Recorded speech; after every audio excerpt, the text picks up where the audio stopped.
مولانا مفتی عبدالواحد قریشی صاحب زندہ باد اپنی جگہ پہ تشریف رکھے ماشاءاللہ.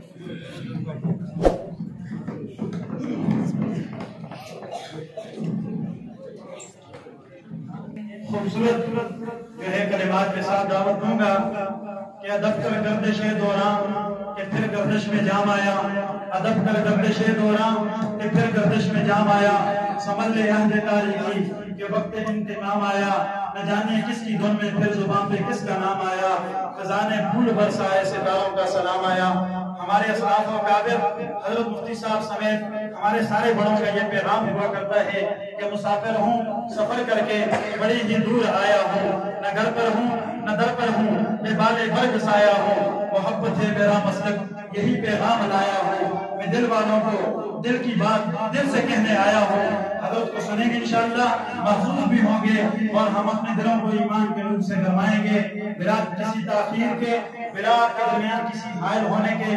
میں دعوت سخن دیتا ہوں خصوصی خطاب کے لیے آج کی ہماری محفل کی روح رواں شخصیت، ہمارے اکابر اسلاف کا نمونہ، یادگار اسلاف، مناظر اسلام، وکیل احناف اور جو ہے وکیل صحابہ و اہل بیت اور وکیل احناف مناظر اسلام حضرت مولانا مفتی عبدالواحد قریشی صاحب دامت برکاتہم العالیہ کو کہ وہ آپ سے خطاب فرمائیں.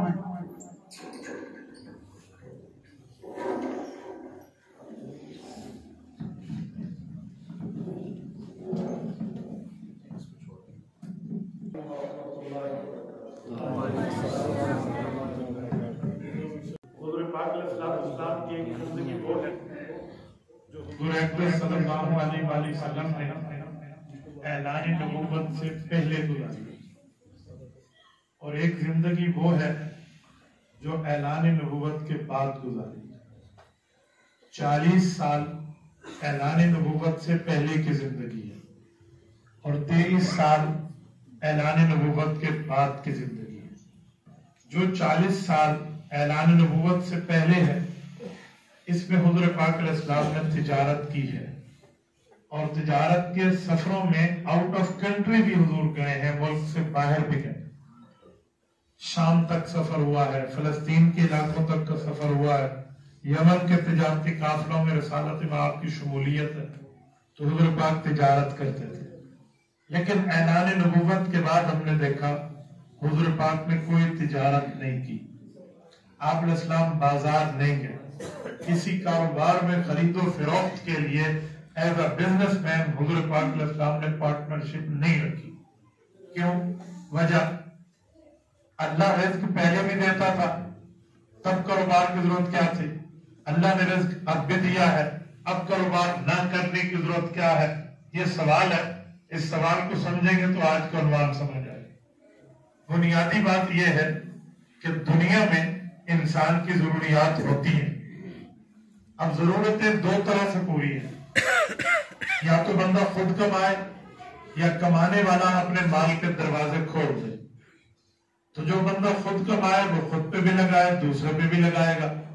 لیکن جو آدمی اپنے مال کے دروازے کھول دے، جس پر کھولے گا اس کو تجارت کی ضرورت نہیں ہوگی. اعلان نبوت سے پہلے صدیق نے نبی کا کلمہ نہیں پڑھا تھا. اعلان نبوت کے بعد ابو بکر نے حضور کا کلمہ پڑھا اور اپنے مال کے دروازے حضور پہ کھولے. اسی لیے حضور پاک نے آخر وقت تک تجارت نہیں کی. اس سے پتہ چلا ابو بکر وہ ہے جس نے رسالت مآب علیہ السلام کو تجارت سے بے نیاز کر دیا. حضور پاک علیہ السلام کو خرچ سے بے نیاز کر دیا. رسالت مآب علیہ السلام کو دنیاوی ضروریات سے بے نیاز کر دیا تھا. نبوت کے لیے صداقت اتنی ضروری ہے جیسے جسم کے لیے روح ضروری ہے. یہ بات ذہن میں رکھیں. نبوت کے معاملات جب دنیا میں چل رہے ہیں وہاں صداقت ساتھ ساتھ ہے. ابو بکر صدیق رضی اللہ عنہ اس دھرتی کے وہ اعلیٰ درجے کے انسان ہیں جن کو افضل الخلائق بعد الانبیاء کا لقب ملا ہے. افضل الخلائق بعد الانبیاء کا مطلب کائنات میں جتنی مخلوقات ہیں انبیاء کے بعد کوئی افضل ہے تو ابو بکر صدیق ہے. افضل الانسانیت بعد الانبیاء، کائنات میں جتنے زیادہ حضرت ابو بکر صدیق کے مقام ہے ان میں یہ ہے کہ انسانیت میں انبیاء کے بعد کسی کا سر اس لائق ہے کہ اس پر تاجداری کا تاج سجے، کسی کے کندھے اس لائق و فائق ہے کہ ان کے کندھے پہ پوری کائنات کی سرداری کے تمغے سجے، تو ابوبکر صدیق کا سارا ہے ابوبکر صدیق کے کندھے، یہ وہ شخص ہے۔ اور میرے دوستو، یہ میں اسی لیے کہہ رہا ہوں کہ چند بد باطن لوگ، بد ظاہر لوگ، اور وہ ابوبکر صدیق رضی اللہ عنہ پہ اعتراض کرتے ہیں کہ ابوبکر پیغمبر کریم کا مال کھا گیا تھا، یہ ظلم ہے، یہ بددیانتی ہے، یہ ابوبکر صدیق رضی اللہ عنہ کی توہین ہے۔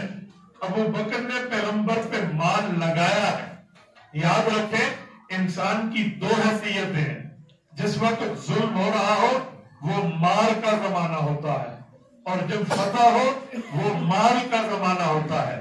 ابوبکر مال کے زمانے میں کلمہ پڑھنے والا نہیں ہے، مال کے زمانے میں کلمہ پڑھنے والا۔ تو ابوبکر مال کیسے کھا سکتا ہے؟ صدیق اکبر رضی اللہ عنہ کی بیٹی سے حضور پاک کا نکاح ہوا، حضرت اماں جان عائشہ سے، آپ علیہ السلام نے رخصتی میں دیر فرمائی۔ جب دیر ہوئی تو ابوبکر نے پوچھا، یا رسول اللہ آپ رخصتی میں دیر فرما رہے ہیں؟ فرمایا میں حق مہر کا مال اکٹھا کر لوں، اس کے بعد رخصتی کروں گا۔ فرمایا بس یہی وجہ ہے، اور کوئی وجہ نہیں ہے؟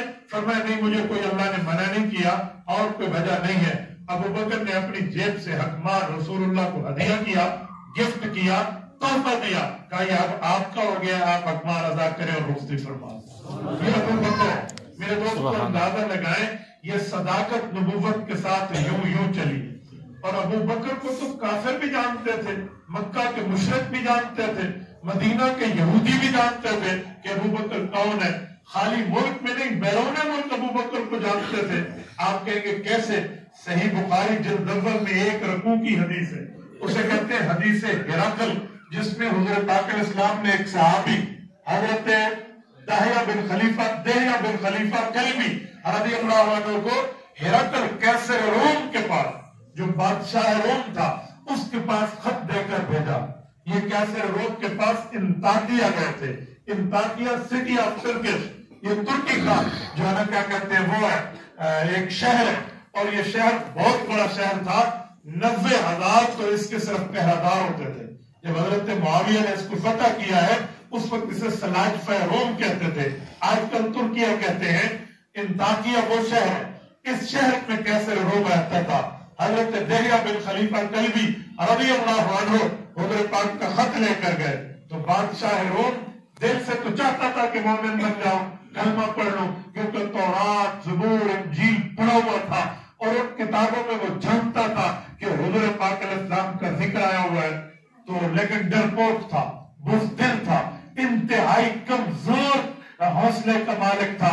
بادشاہ تو بن گیا لیکن ان میں جرت نام کی چیز بھی نہیں تھی، تو اس نے اپنی پوری ارکان پارلیمنٹ اور اسمبلی کو بلایا، اور اس نے ایک ترکیب رکھی، پلان 1 بھی رکھا، پلان بی بھی رکھا، پلان 2 رکھا ساتھ۔ کیا؟ اپنے نوکروں کو کہا کہ پورے پارلیمنٹ کے دروازے بند کر دو، تمام ڈور کلوز کر دیے گئے، دروازے بند ہیں۔ یہ اس نے ایک سازش رکھی تھی، اور پھر حضور پاک کا خط دکھایا، حضور پاک کے نمائندے کا تعارف کرایا کہ یہ آخری نبی کا نمائندہ آیا ہے، یہ کہتے ہیں کلمہ پڑھنے، یہ اس کا خط آیا ہے۔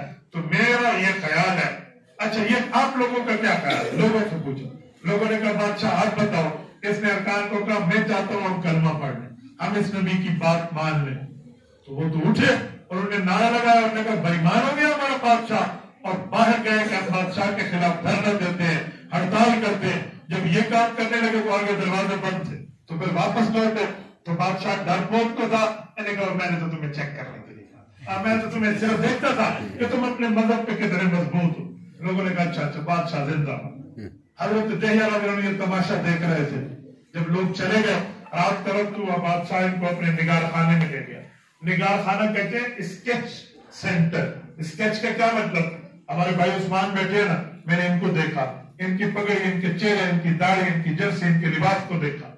اگر میں نگار خانے کا بندہ ہوں تو میں پھر قلم سے، اپنے پین سے، کچی پینسل سے ان کی بھویں بناؤں گا، آنکھیں بناؤں گا، ہونٹ بناؤں گا، ناک بناؤں گا، چہرہ، ان کا لباس، اسے کہتے ہیں اسکیچ۔ اس طرح اسکیچ بناتا تھا وہ اپنے زمانے میں، لیکن وہ مورتیاں تراشتا تھا۔ بادشاہ اپنے نگار خانے میں لے گیا، حضرت دہیہ کو 3 مورتیاں اس نے دکھائی، 3 قسم کی تصویریں بنی ہوئی تھی۔ حضرت دہیہ کہتے ہیں میں وہ تصویریں دیکھ کے حیران ہو گیا، میں نے کہا واہ. انہوں نے کہا جی آپ جانتے ہیں؟ میں نے کہا یار کمال کرتے ہو, یہ تو رسالت مآب کی شکل مبارک تم نے بنائی ہے, اور یہ ابو بکر ہے اور یہ عمر فاروق کی تصویر آپ نے بنائی ہے. اس نے کہا جی ہاں. حضرت دہیا کہتے ہیں میں نے ان سے پوچھا کہ ابھی تک تو حضور پاک یہاں نہیں آئے, ابو بکر عمر نہیں آئے, آپ ان کی شکل کیسے جانتے ہو؟ اس نے کہا جی میں تورات اور زبور کو پڑھا ہوا ہوں, ان میں حضور پاک کا ذکر بھی ہے اور حضور کے ساتھیوں کا ذکر بھی ہے. جو چیزیں وہاں لکھی ہوئی ہیں جیسے ہم کہتے ہیں پارٹس آف دا باڈی, جو وہاں شکلیں تحارف انٹروڈکشن اشارات لکھے ہوئے ہیں, میں وہاں سے پڑھتا گیا اور یہ شکلیں بناتا. یہ ابو بکر ہے, اس کو دنیا یوں جانتی ہے. میرے دوستو, حضرت ابو بکر صدیق وفاؤں کی انتہا کا نام ہے. آپ لوگ مکہ مکرمہ جاتے رہتے ہیں, توجہ رکھنا. آپ حرم کعبہ جاتے ہیں, آپ میں کتنے بندے ہیں جو حرم کعبہ گئے ہیں؟ ذرا آپ ہاتھ کھڑا کریں جنہوں نے حج یا عمرہ کیا. اب یہ میں آپ کو سمجھانے لگا ہوں, باقیوں کو آپ خود سمجھانا, شاید یہ لوگ یہ بات سمجھ نہ پائیں. میں آپ کو تھوڑا نقشے سے سمجھاتا ہوں. جس وقت بندہ حرم کعبہ میں داخل ہوتا ہے, آپ کعبہ شریف میں داخل ہونے لگتے ہو, تو کعبہ شریف میں داخل ہونے کے لیے آپ جب باب ملی کی فہد سے انٹر ہوتے ہو تو آپ کے پیچھے ایک ہوٹل ہے جس کا نام ہے شرکا مکہ. حضرت آپ نے دیکھا ہوگا اس کے دائیں بھی عمارت بائیں بھی عمارت, درمیان میں 3 سیڑھیاں جا رہی ہیں, 3 منزل. یہ ابو بکر صدیق کا گھر ہے. یہ بیت ابو بکر ہے جہاں شرکا مکہ کا ہے. یہ پرانا کلاک ٹاور ہے, آج کل نیا کلاک ٹاور باب عبدالعزیز کے سامنے ہے, وہ اور یہ اولڈ کلاک ٹاور ہے, اس پہ بھی لگا ہوا ہے, وہ کلاک بنی ہوئی ہے. یہ حضرت ابو بکر کا گھر ہے. اسے محلہ بنی تمیم کہتے تھے اس زمانے میں. ابو بکر یہاں تھے, حضور پاک علیہ السلام مطاف میں تھے. مطاف دیکھا کتنا سفر.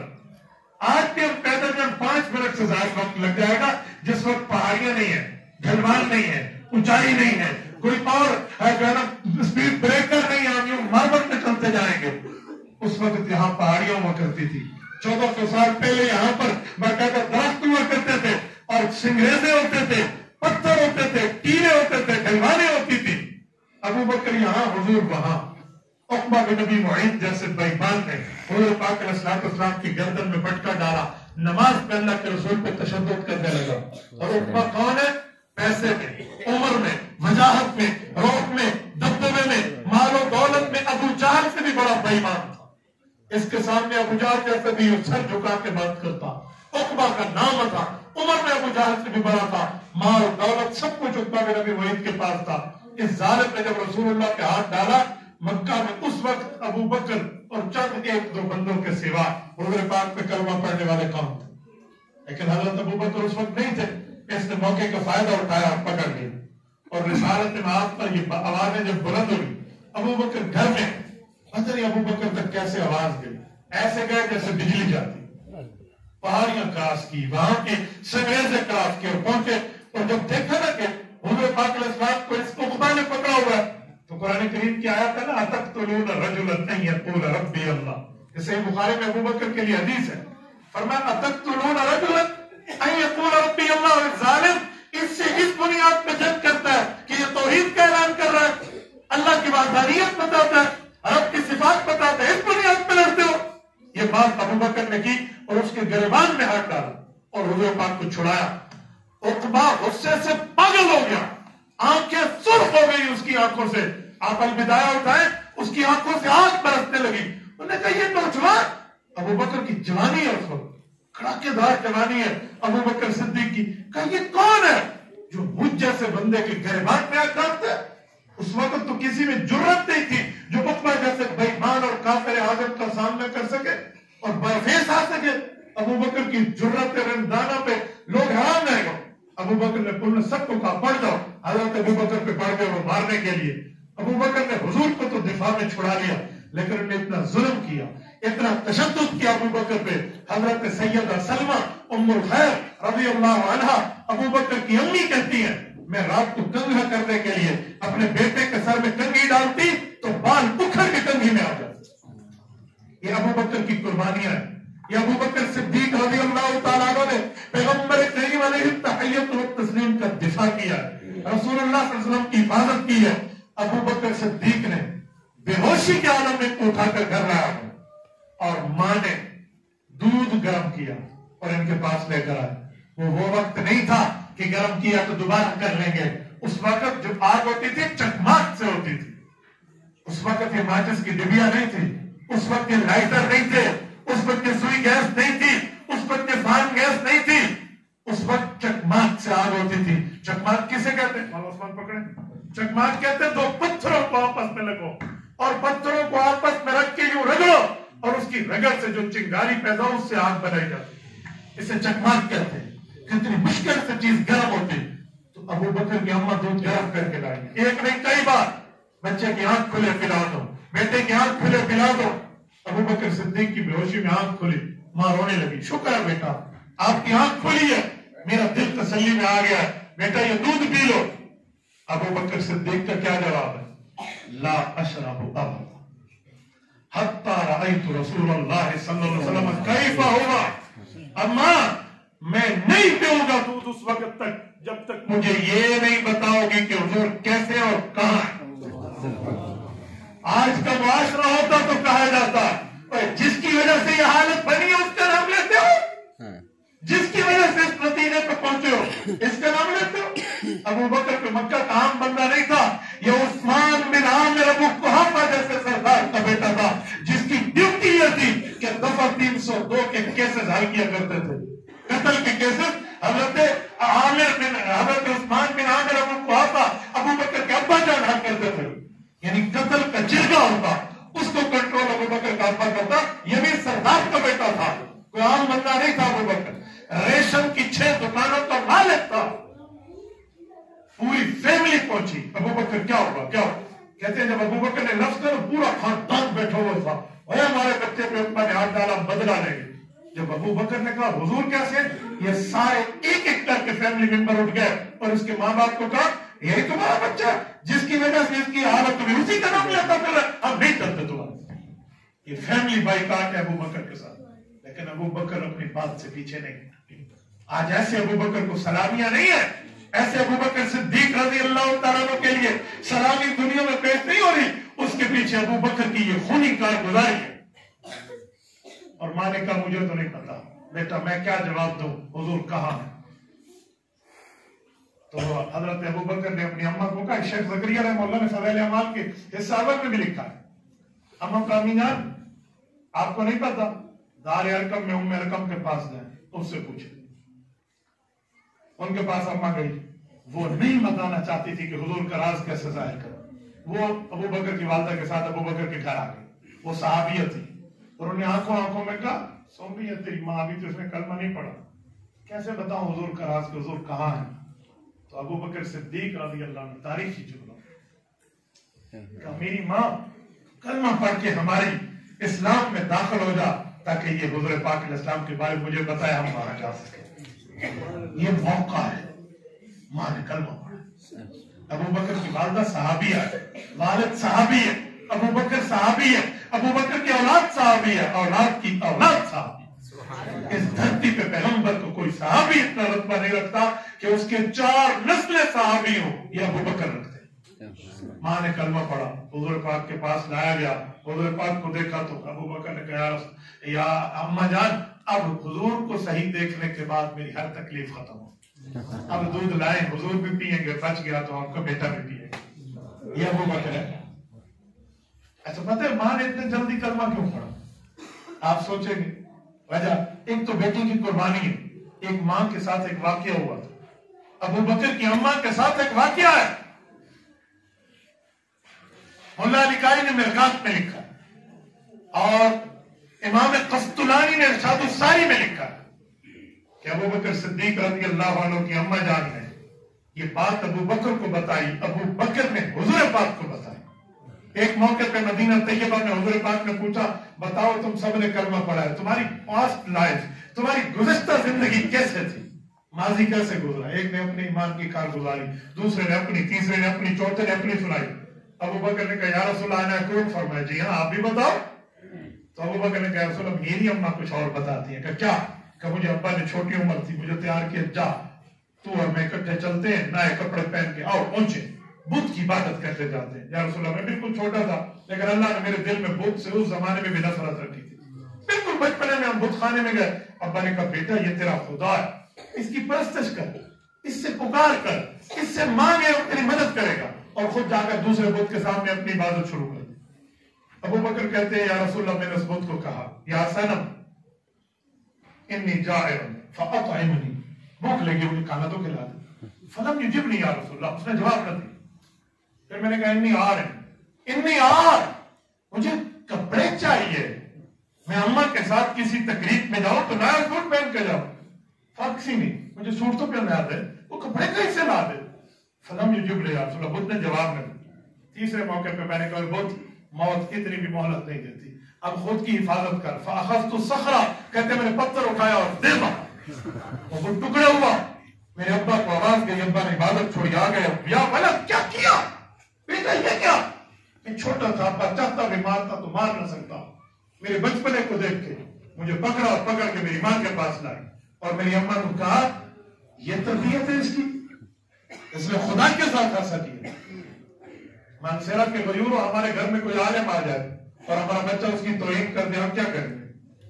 عالم چھوڑیں، استاد چھوڑیں، ولی اللہ چھوڑیں، پیر چھوڑیں، شیخ چھوڑیں، یہ تو خدا کا مسئلہ تھا ان کے نظریے میں، وہ تو خدا تھا ان کا۔ اس لیے یہ پتا، ماں کہتی ہے میں نے بھی غصہ نہیں کیا، حضور کو سنا رہے ابو بکر، یا رسول اللہ، پھر امی نے ابا کو واقعہ سنایا جو میں آپ کو سنانے لگا ہوں۔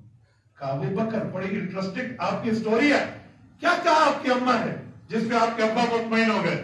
کہا ابا کو امی نے کہا آپ اس وقت نہیں تھے جب یہ پیدا ہوا تھا، آپ سفر میں تھے۔ کہا جی ہاں۔ کہا جب یہ پیدا ہو رہا تھا تو مجھے میرے اللہ کا پیغام آیا فرشتے کی زبان سے، آواز آئی مجھے، اور اس آواز میں کیا کہا؟ یا امۃ اللہ بالتحقیق ابشری بالولد العتیق اسمہ فی السماء صدیق لمحمد صلی اللہ علیہ وسلم صاحب ورفیق۔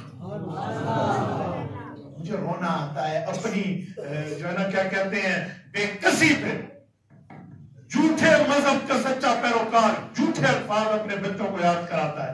ہم سچے مذہب کے سچے پیروکار ہیں، ہم یہ الفاظ تصدیق اپنی اولاد کو یاد نہیں کراتے۔ میری گفتگو میں اگر آپ کو کچھ سمجھ آتا ہے نا، میرے ساتھ یہ جملے دہراؤ، اپنے بچوں کو یاد کراؤ کہ ابو بکر کے لیے پیدائش ابو بکر کے وقت اعلان نبوت سے کم از کم 37.5 سال پہلے اللہ کی طرف سے پیغام ابو بکر کے لیے آیا۔ میں لفظ کہتا ہوں، آپ دہرائیے، یا امۃ اللہ بالتحقیق، بولیے بولیے سب غیرت سے بولیے، یا امۃ اللہ بالتحقیق ابشری بالولد العتیق اسمہ فی السماء صدیق لمحمد صاحب ورفیق۔ یا امۃ اللہ بالتحقیق، اللہ کی بندی، یہ بات حقیقت ہے، سچائی پہ مشتمل ہے۔ ابشری بالولد العتیق، تمہیں ہم نے وہ بچہ دیا ہے جس کو رب نے جہنم سے آزاد کر دیا۔ اچھا زمین والے تو اس کو پہچانیں گے کہ زمین، اس کا انٹروڈکشن ان دا سی، کیا سمجھتی ہے؟ سمندر پار اس کا انٹروڈکشن ہوگا، اس کا تعارف ان اسکائی، آسمانوں پر ہوگا۔ عجیب وہ کیسے؟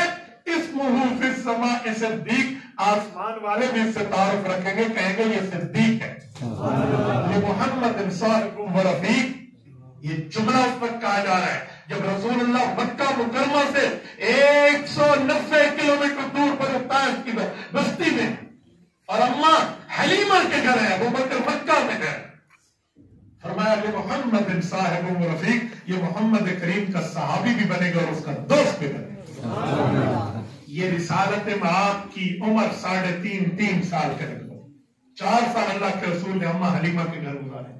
حضرت مولانا میں کئی بار حاضری دی ہے بنو سعد، یقین مانیے میں آخری بار ابھی نومبر میں گیا، رب جانتا ہے بنو سعد کی اس بستی میں جہاں 4 سال اللہ کے رسول نے گزارے ہیں، 5 منٹ اس بستی میں ٹھہرو، اس گھر میں جو اماں حلیمہ رضی اللہ عنہ کا گھر ہے۔ ایک دفعہ بندہ جو پہاڑوں پہ نظر دوڑائے نا، کہ باقی چیزیں تو چلو مٹ گئی، لیکن یہ ساتھ کی پہاڑیاں اس وقت کی ہیں جس پر میرے نبی کی آنکھیں پڑی تھی، حضور کی نظر یہاں پڑی تھی، یہ اوریجنلٹی میں آج تک موجود ہے، یہ اوریجنل سچویشن میں۔ خدا کی قسم وہاں اپنی قسمت پہ ناز آتا ہے کہ ہم یہاں آنے کے قابل، حضور اس وقت وہاں ہے، ابو بکر پیدا ہو رہے ہیں، 2.5 سال حضور سے کل عمر میں چھوٹا ہے۔ کہا گیا یا امۃ اللہ بالتحقیق، اے اللہ کی بندی، یہ بات حقیقت، ابشری بالولد العتیق، تمہیں بیٹا ملے گا جہنم سے آزاد، اسمہ فی السماء صدیق، زمین تو زمین آسمان والے بھی بائنے میں سے جانے گے، لے محمد صاحب و رفیق، حضور کا صحابی بنے گا اور دوست بھی بنے گا۔ یہ بات ماں نے باپ کو بتائی ابو بکر کے، تو والد خاموش ہو گئے۔ تو ابو بکر کہتے ہیں یا رسول اللہ اسی لیے پھر ہم نے مجھے آپ کی قدموں میں بھیجا۔ سنیں میں نے کہا ابو بکر کی ماں نے فوراً کلمہ کیوں پڑھا تھا؟ اس کے پیچھے یہ پورا بیک گراؤنڈ موجود۔ ابو بکر کی اماں اس چیز کو جانتی تھی۔ تو میرے دوستو یہ ابو بکر صدیق رضی اللہ تعالیٰ عنہ ہے۔ میں اسی پر ایک بات عرض کرتا ہوں، میرا ابو بکر وہ ہے جس نے رسالت باپ کے بعد بھی ابو بکر نے امت کو سنبھالا ہے۔ وہ کیسے؟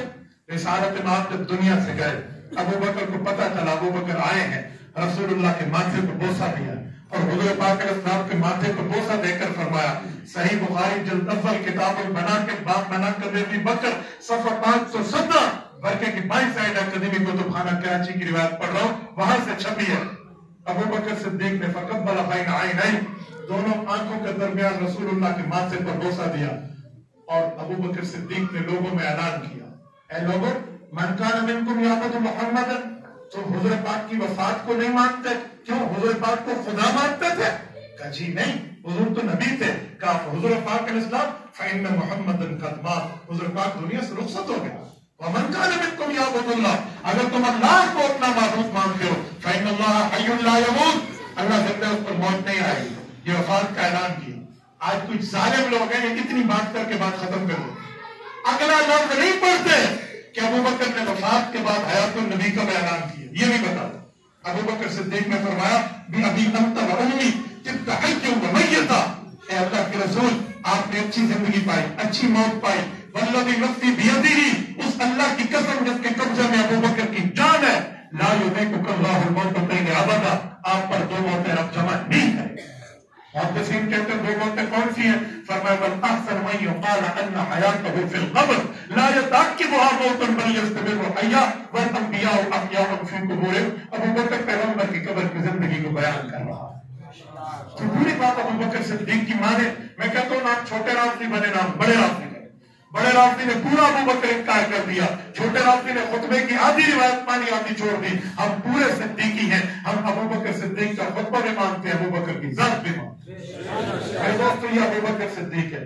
اور وفات کے وقت جب ابو بکر دنیا سے جا رہے تھے، امام راضی رحمۃ اللہ علیہ تفسیر کبیر میں لائے سورۃ الکہف آیت نمبر 11 فضربنا علی آذانہم فی الکہف سنین عددا، اس آیت کی تفسیر میں لائے ہیں ابو بکر صدیق رضی اللہ نے وصیت کی میری چارپائی اٹھا کے حضور پاک کے روزے پر رکھ دینا اور حضور پاک سے اجازت لینا، اگر پرمیشن ملے اجازت ملے تو مجھے قبر میں دفن حضور کے ساتھ کر دینا، ورنہ مسلمانوں کے مقابر قبرستان میں جا کے دفن کرنا۔ ابو بکر کی یہ وصیت کے بعد ابو بکر دنیا سے گئے، صحابہ نے چارپائی اٹھائی، عمر ہے، عثمان ہے، علی ہے، بڑے بڑے اجلہ صحابہ رضی اللہ عنہم حضور کی قبر پہ لے گئے۔ عرض کیا ابو بکر ہاں سلام علیکم یا رسول اللہ، سلام پڑھا، اس کے بعد اس کیا ھذا ابو بکر بالباب، ابو بکر دروازے پر آیا ہے، سوالی بن کے اجازت نامہ مانگتا ہے، یہاں دفن ہو؟ کہتے ہیں فیض الباب قد انطفا، دروازہ کھلا، وقال ادخل الحبیب الی الحبیب، اور رسالت باپ کی طرف سے اجازت ملی کہ دوست کو دوست تک پہنچا دو۔ ابو بکر صدیق کی وصیت قرآن کریم کی آیت کی تفسیر میں امام راضی نے آج سے 1000 سال پہلے لکھا، 606 ہجری کا متوفا۔ تو میرے دوستو ابو بکر وہ ہے جس نے وفاؤں کی انتہا کی۔ اسی بنیاد سے میں بات کہتا ہوں، ہے مشکل رات نبی کی ہجرت والی، ساتھی صدیق یار غار ہے، کندھا صدیق تیرا رسول خدا سوار ہے، 3 میل کی چڑھوں میں چڑھائی غار ثور، 3 میل کی چڑھوں میں چڑھائی، میرا نبی سے اقرار ہے، رک جاؤ صدیق رک جاؤ، یہی ثور غار ہے، سو گیا پیغمبر صدیق کی گود میں، صدیق اللہ کی امانت کا پہرےدار۔ اے دشمن صدیق دیکھ دیکھ کے جل جا، روتا رہے یا رونا بنا، صدیق آج بھی روضہ رسول میں پیغمبر کے اوپر پہرا برقرار ہے۔ اس کے بعد نبی کی ہجرت والی ساتھی صدیق یار غار ہے۔ اقول قولی ھذا واستغفر اللہ وآخر دعوانا ان الحمد للہ رب العالمین۔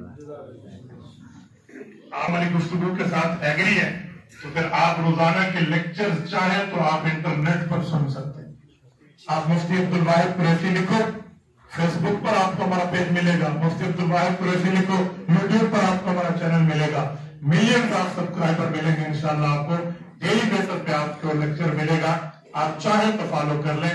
اگر آپ ایگری کرتے ہیں، ایگری نہیں کرتے تو آپ جانے، آپ کا کام جانے. میں نے کبھی کسی کو منت کر کے اس کے لیے لائکس نہیں لیے. جزاکم اللہ. الحمدللہ رب العالمین والعاقبۃ للمتقین والصلاۃ والسلام علی سید کہ اللہ رب العزت نے ان کو صدیق کا لقب دیا. اللہ کے نبی ام ہانی رضی اللہ تعالی عنہ کے گھر میں آرام فرما رہے ہیں. حضرت جبریل آئے، اللہ کے نبی کو لے کے گئے، آسمانوں کا چکر لگا رہے ہیں. معراج کا، وہاں سے بیت المقدس کے، وہاں سے پہلے آسمان، دوسرے، تیسرے، چوتھے، پانچویں، چھٹے آسمان تک گئے. وہاں سے جنت و جہنم کی سیر کر کے جب واپس آئے تو وقت اتنا لگا کہ جس بستر سے اٹھے تھے تو ابھی اس کی گرمائش باقی تھی، جس پانی سے وضو کیا تو ابھی اس کی حرکت باقی تھی، جس دروازے سے نکلے تو اس کی گھٹنے کی حرکت باقی تھی. چکر لگا کے آئے. ام ہانی رضی اللہ تعالیٰ عنہ سے سارا واقعہ بیان کیا، کہا کہ ابو جہل کو نہ بتانا، ابو جہل کو نہ بتانا. اس نے کہا دین میں کیوں نہ بتاؤں؟ فوراً اللہ کے نبی ابو جہل کے پاس گئے. اس کے ہاتھ کو بات رکھنی تھی، پہلے ہی دشمن تھا. بھاگتا ہوا ابو بکر صدیق رضی اللہ تعالیٰ عنہ کے پاس گیا. کہ ابو بکر آپ کو پتہ ہے ایک آدمی یہ ہے کہ راتوں رات میں اٹھا، میں فلسطین گیا، وہاں سے میں آسمان پہ گیا، دوسرے پہ، تیسرے، چوتھے، 7 آسمانوں کا چکر لگایا. جنت و جہنم کی میں نے سیر کی. وقت میں نے اتنا لگا کہ جس بستر سے اٹھا اس کی گرمائش باقی ہے، جس پانی سے میں نے وضو کیا اس کی حرکت باقی ہے، جس دروازے سے نکلا اس کی گھٹنے کی حرکت باقی ہے. اتنے وقت کے اندر آپ تو مانے گا بکر آپ کے سمجھ میں یہ بات نہیں آتی. کہ آپ کا دوست جس کو تو دوست کہتا ہے، جس کے دین کے اوپر جا رہا ہے وہ یہی کہتے ہیں. اس نے کہا مجھے تیرے اوپر لعنت ہو. اگر وہ ایسی بات کہتے ہیں، اس سے اگر 1000 درجے ناممکن بات بھی کہ وہ بھی ہو سکتی ہے تو کوئی بات ہی نہیں ہے. اللہ نے ویسے صدیق نہیں بنایا، ویسے اللہ نے یہ مقام اور مرتبہ بکر صدیق کو نہیں دیے. امام راضی فرماتے ہیں کہ ایک راہ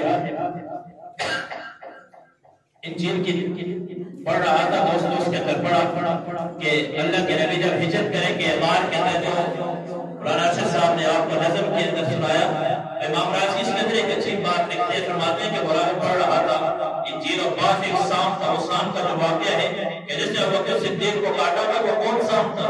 وہ کوئی معمولی سام تھوڑی تھا، وہ عاشق جمع ہوئے تھے. یہاں 500 سال پہلے کا واقعہ ہے، وہ تلاوت کر رہے ہیں زبور انجیل کی. تو ایک راہ عباس السلام نے سن لیا کہ اللہ کے نبی آخری زمانے والے ہیں، وہ یہاں سے ہجرت کریں گے، غار سور میں جائیں گے. اس صاحب نے کہا جا کے اللہ سے دعا کہ اللہ مجھے اتنی زندگی دینا میں اس نبی کا دیدار کر سکوں. یہ صاحب وہاں سے گیا اور اس غار کے اندر بیٹھ گیا. 500 سال سے وہ انتظار کے اندر ہے اللہ کے نبی آئیں گے تو میں دیدار کروں گا. لیکن نبی علیہ السلام کو جب ہجرت کا حکم ہوا، ابوبکر صدیق کے گھر کے جا کے جب کہا تو چیخیں نکلی ابوبکر کی کہ میں اتنا خوش قسمت یا رسول اللہ، آپ میرے ساتھ سفر کریں گے. دونوں اٹھیاں کو جو اسی لیے رکھی تھی کہ ایک وقت آئے کہ اللہ کے نبی کے ساتھ میں نے ہجرت کرنی ہے. وہاں غار میں پہنچے، صفائی کی علماء لکھتے ہیں کہ اپنی پگڑی کو اتارا، اس کے ساتھ جتنے سوراخ تھے بند کیے، حتیٰ کہ اپنے کرتے کو بھی اتارا تو سارے کے سارے سوراخ بند کیے تو ایک سوراخ رہ گیا.